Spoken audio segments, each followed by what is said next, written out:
I thought he was just talking, you know. And he told me how he'd do it, and I told him that was just crazy. So many problems had piled up that Kerry just couldn't see over the hill. He just simply ended it all. Kerry was the kind of guy that hurt quiet. He had seen that he could get as far as he was going to get with me, and so he said, "Okay, Kev, I won't do it. Whatever you say, buddy," and that's the way we left it right there. It's our last conversation. I've never been a superstitious type, you know, get spooky, but I have thought, you know, what the heck is this? You know, some kind of a curse or something? I don't believe in that sort of stuff. That's foolishness, I know, but it would appear that we've had more than our share. Ladies and gentlemen, thank you for coming tonight to the Sportatorium here in Dallas, Texas to pay tribute and honor one of the finest wrestlers that ever lived, Fritz Von Erich. It's just tragic. I mean, I'm numb. If any family has suffered tragedy, it's been the Von Erich wrestling family.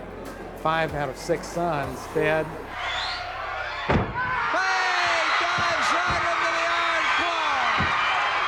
I'd gotten a call from Carrie that, you know, he'd been arrested again, and he was out in Los Angeles at the time, so I said, well, God, Gary, does that mean they're going to revoke your parole? I was really pretty much, I don't know the way, you know, police stuff works, really. But he was indicted, and that means the grand jury had decided they had a case against him. And Kerry came out and said, "Dad, I need the Jeep." He said, "I just want to go back to a quiet place and just be alone for a while."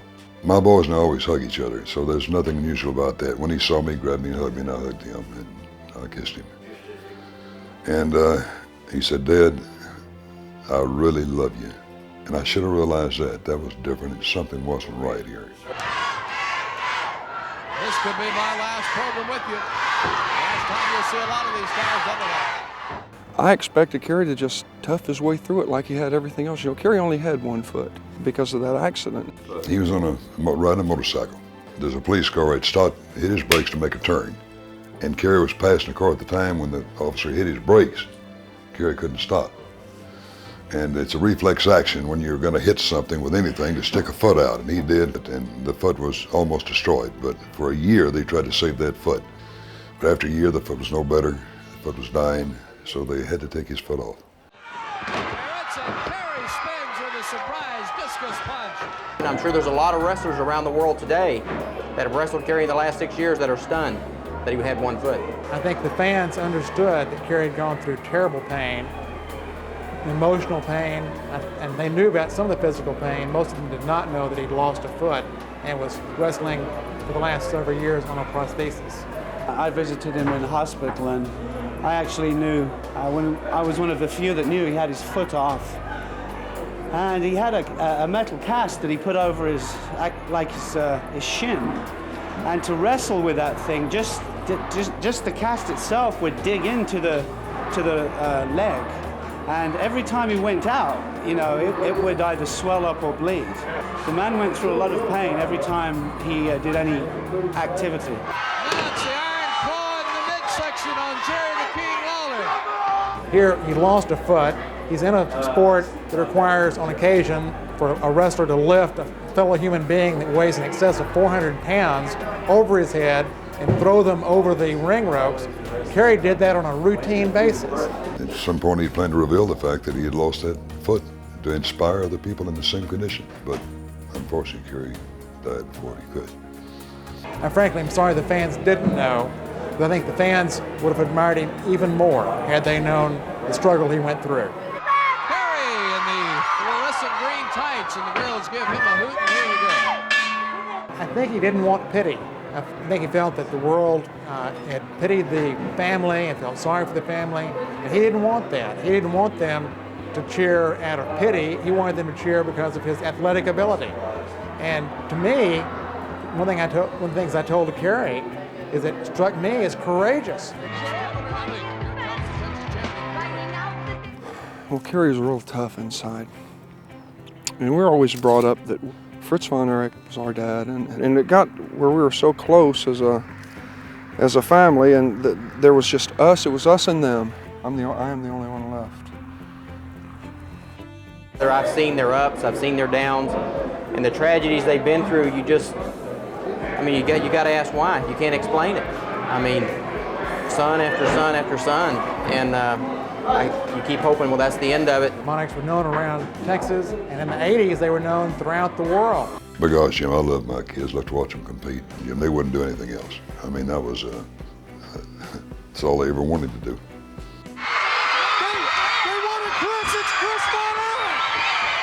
That's been their lives the whole time. Old dads out there in a pair of tights that want to be just like Dad. Man, I wanted professional boys out of these. I wanted doctors, lawyers, I wanted engineers. No, the boys didn't want to do anything else. And they were great at it. They were the very best. They were young athletes coming in and all credible athletes. So when they decided to come in that business, first of all, the fans knew they were credible, knew they were great athletes. Number two, their name was Von Erich, and they were immediate successes. It's the modern-day warrior, Kerry Von Erich! They loved this business so much. Carrie would have done it if it'd been pain in both feet or 2 prostheses. He'd have tried to do it. That's all he ever wanted to do until he was 8 years old. And he was quite successful at it. Carrie had more charisma than any wrestler I ever saw. Some people have charisma naturally and others don't, and he just had that charisma. Even though he's a professional wrestler, he was very genteel. It's kind of like a big overgrown puppy dog, you just just a real friendly guy. And yeah, there was a special kind of magic to Kerry. Yeah. He was 270 pounds and not an ounce of fat on him, but he's just a big old fun-loving pup, my little brother. Kerry delivers another tremendous drive. Kerry wasn't the depressed type. His hallmark was the fact that he was an outstandingly positive person. Even when things went bad, he was still, trying to find something good about it. He was outgoing and happy, at least around me and around most of the fans. Obviously, there was another side, a side that suffered and felt a lot of pain. But he made a point never to show that side, and certainly in public and rarely in private. The fans loved him. They viewed him almost as a superhero or a Superman, but he was still just a man. Ladies and gentlemen, your winner in 6 minutes, 14 seconds, the modern-day warrior, Kerry Von Erich! He loved his fans more than life, he really did. And the fans loved him. It was returned by Carrie. He really appreciated that they had given him everything, and he truly loved them. And they've always come through for us. It's like right now, my gosh, we've got wires, telegrams all over this world about Carrie, sympathy messages. And they're just great. They've given my whole family everything we have. That's what I want to remember, that Carrie loved them and loved them truly.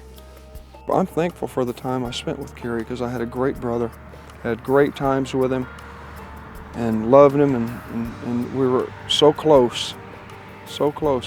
But this is the way it is now, so here we go. We just go on, Tell you what, Kerry Von Erich has never looked better if you ask me. He looks sensational.